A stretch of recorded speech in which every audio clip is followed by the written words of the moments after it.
The ANC alliance partners have shot down Finance Minister Enoch Godongwana's proposed cost-cutting measures ahead of the medium-term budget, which the statement is in November. Trade Union Federation Cosaty and the SACP say austerity measures will be detrimental to their fortunes in the 2024 general elections.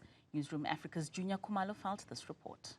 It's a suicidal proposal by Treasury, and hence we've had to reject some of the aspects which are just madness. You can't have a VAT hike increase at any time, especially before an election. That's political foolishness at its peak.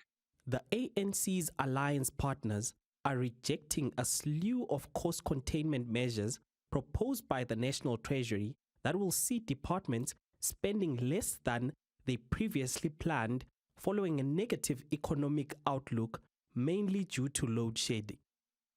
Instead, Cosaty and the SACP are proposing that government could claw back some of the shortfall that it has been hemorrhaging through corruption and a bloated executive. There's much smarter ways to do things, and our crisis isn't just an expenditure crisis. Our crisis is an economic crisis, a corruption crisis, an unemployment crisis. So we have to deal with the issues. But we need to have a package which makes the most sense, that is a win-win package, not a one-size-fits-all. Because Treasury has been very short-sighted, simply thinking that if they reduce the expenditure, they reduce the wage bill, somehow miracles will take place in society, will be all right. Just think about the massive amounts of money that were wasted or lost because of corruption. That thing has not ended, or it didn't end there. Think about the large-scale COVID procurement, irregular expenditure and losses of money. People are facing cases now. A lot of money was wasted.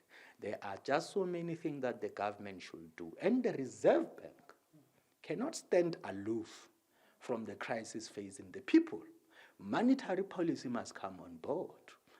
Having failed to find each other with its alliance partners, despite a marathon meeting of the ANC's top 7, excluding President Cyril Ramaphosa and the party's second deputy secretary, Marupeni Ramohopa, who are in the United Nations General Assembly meeting, the ANC has again appointed a committee to look into the concerns raised by its alliance partners. A committee has been established, led by Comrade Mamuluku Kubai, in her capacity as the chairperson of the Economic Transformation Committee of the National Executive Committee, together with members of the Alliance, Tripartite Alliance, to closely examine how the 4 priorities outlined in the January 8 statement can continue finding tangible expression in the work of the ANC government. Beyond appeasing its alliance partners, ANC spokesperson Mahlengi Bengo Mutsiri is adamant that the National Treasury was well aware of its constitutional mandate. The meeting you're referring to, which I was contacted about by some of yourselves, colleagues, yes, indeed took place on Monday, where these matters were discussed. And the purpose was really just to receive an extensive briefing by the EC subcommittee, accompanied by Finance Minister, to come and get an extensive briefing to our national officials together with alliance leaders. And then following that process, a task team is currently at work to look at all of those measures, blow by blow, and to come to a particular set of recommendations. And that is obviously done with a full understanding that National Treasury has got a particular constitutional mandate.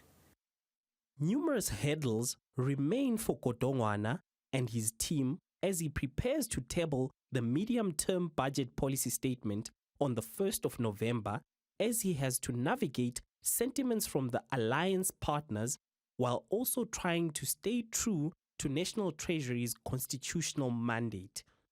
For Newzroom Afrika on Channel 405, I'm Juniour Khumalo in Johannesburg.